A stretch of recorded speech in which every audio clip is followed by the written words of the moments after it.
Hey everybody, I'm Athendor Gaming and welcome back to Rimworld Medieval Challenge Run, where we rejoin Fiona, Darby, and Drang, and our man in black has disappeared, as they tend to do.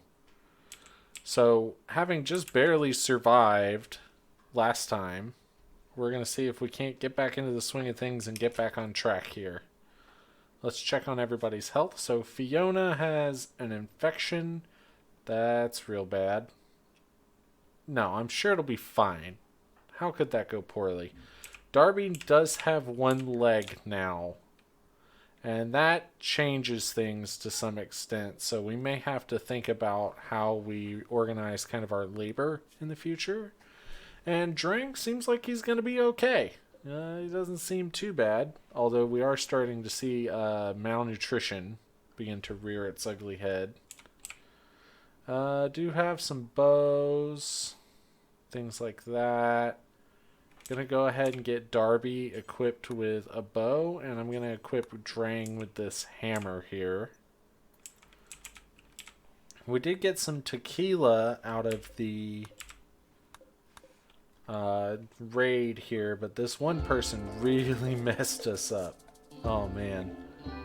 So I'm going to build graves. Just because I like the visual aesthetic of them, at least in the early game where it's not too crazy. But let's start thinking about what do we want each person to do. So Darby is our cook, which means that him losing a leg is not like a disaster, the end of the world. But we definitely don't want him on hauling or cleaning duty. Growing, maybe. Mining, no. Plant cut, maybe just a little bit. And definitely not hunting anymore. Somebody else will have to do that. He's also our best doctor, which seems a little concerning. If we get a mental break here, we could be in real trouble. But we'll just do what we can. See how it goes.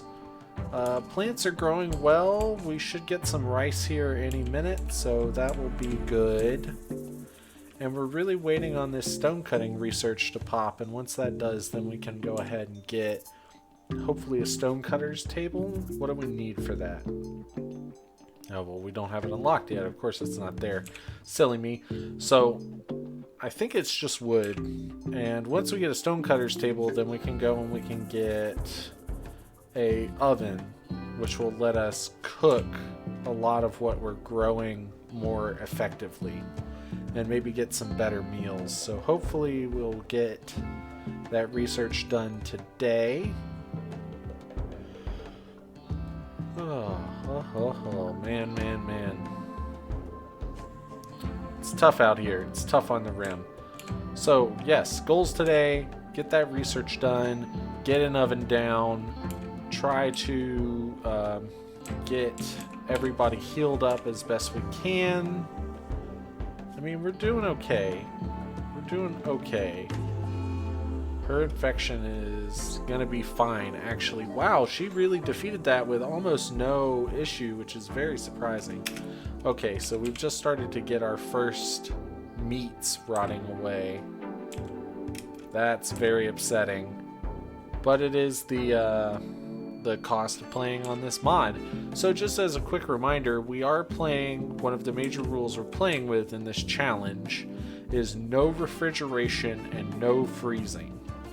And the reason we're doing that is because it requires you to plan and think and be a little more strategic about the decisions you make with food in Rimworld. And typically in Rimworld, food is not really a huge issue. Like, of course, starving to death is possible, but not probable, shall we say?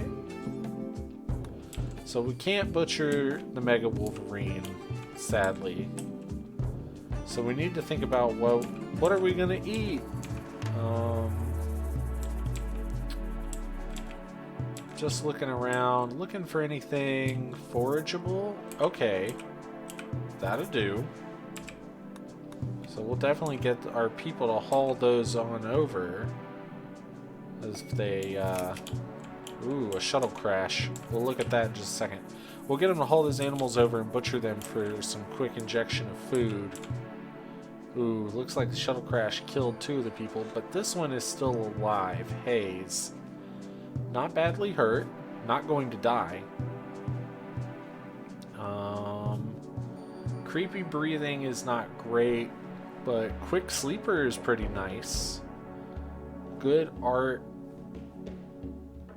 Decent cooking. He's kind of awful though.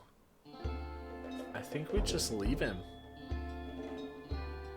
Yeah, we're just gonna leave him actually, and we are gonna disconstruct that shuttle. Getting the components is not a big deal for us, but we can sell them for money, which does help.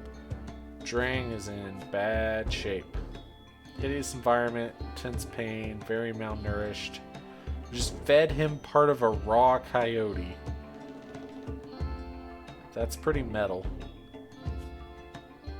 I'm gonna go ahead and set them on anything at any time, just so we don't waste time sleeping when we need to be doing something else.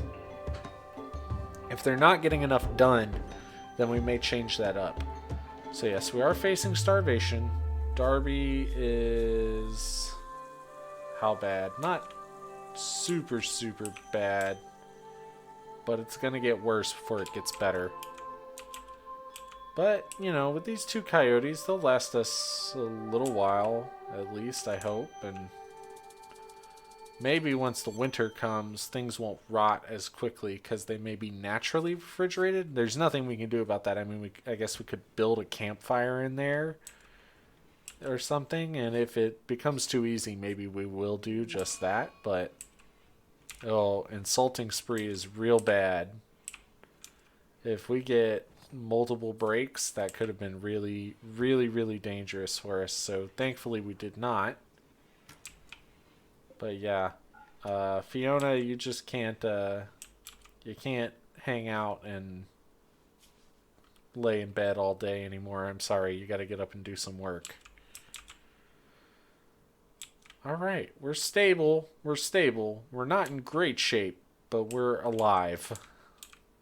Low food, but we do have some.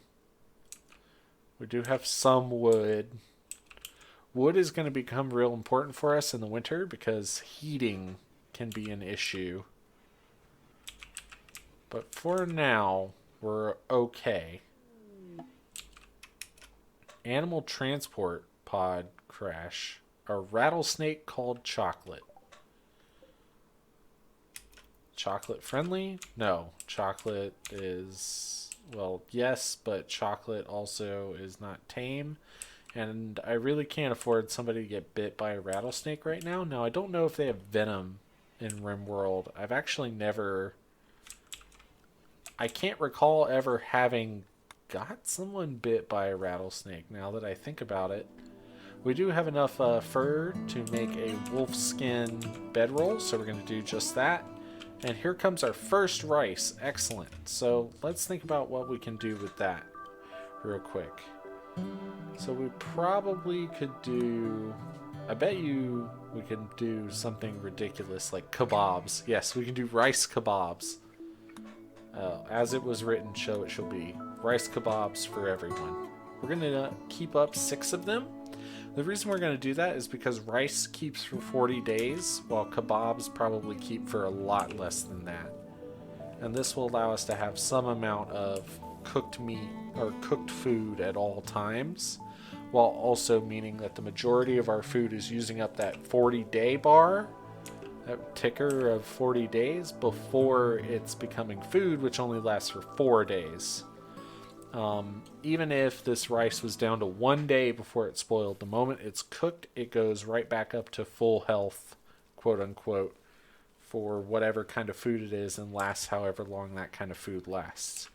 Now, there's things that we can do to put another step in there so that rice keeps for 40 days, something else keeps for another however many days, and then the food keeps for however many days. We don't need to do that right yet, but maybe soon. Oh, a bunch of coffee plants grew up. That's pretty cool. We should be able to get some use out of those, hopefully.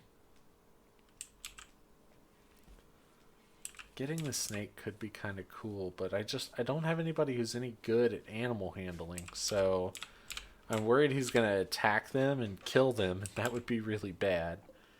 So the carrots spoil in 20 days. So now we need to be a little bit more strategic.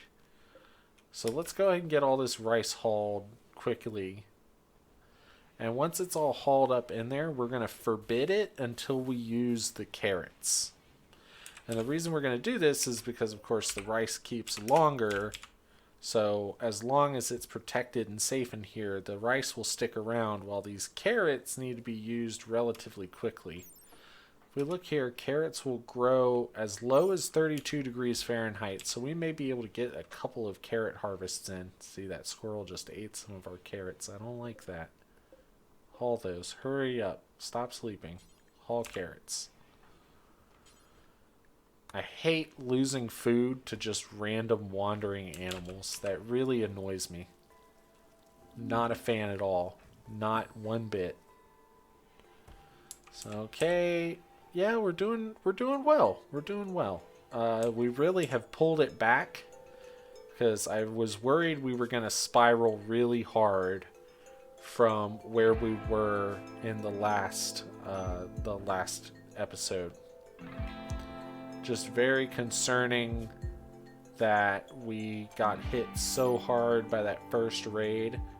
I'm actually going to have Drang drop this hammer and Fiona drop her bow and have Fiona pick up the hammer, since Fiona is our constructor. She's our builder, so she should probably be using the hammer to best effect. And I'm going to have her go ahead and build this wolfskin bedroll really quick. I want to go ahead and get that done. Bedrolls make a big difference from sleeping on the ground. Even if it's just a few points, that can really add up in a mod pack like this, where the difference between mental breaks that can kill your entire colony and, you know, survival can be very, very tiny little differences. Yeah, I like it. We're doing well. The carrots growing into the cold is really good, but one thing you may have noticed is, like, they didn't yield very much. We got almost 500 rice. Yeah, after the rice that we cooked, it's probably pretty close to 500 out of these two small fields. And a similarly sized field of carrots produced, like, not even 200 carrots. So something we need to think about is balancing that out. Now, these potatoes might help, but I'm beginning to get concerned that the potatoes, well, they do have the same minimum growth temperature. Is it the same across all plants? It seems that it is. How interesting. I was thinking Drang is going to drink all our tequila here. That's great. If he gets alcoholism from that, I'm going to be so annoyed. But yes, if oh,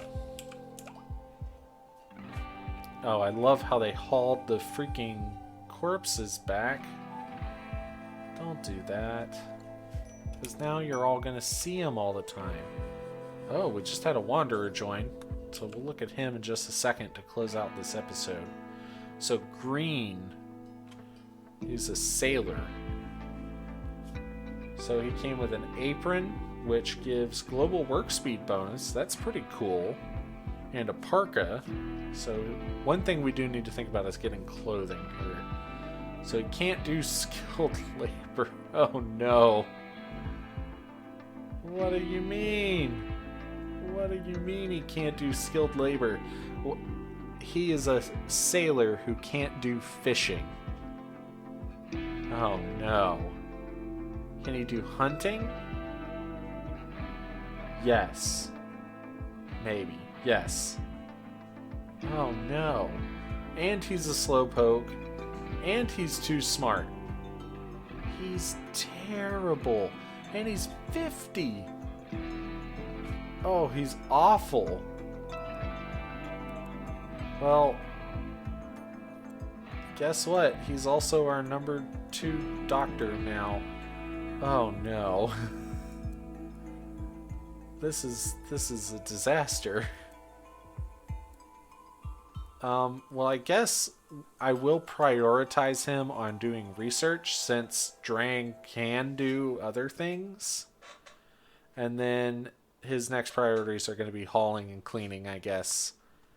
And that's just going to be what it has to be because it looks like. Wow. Wow. I can't believe that. What kind of luck is this?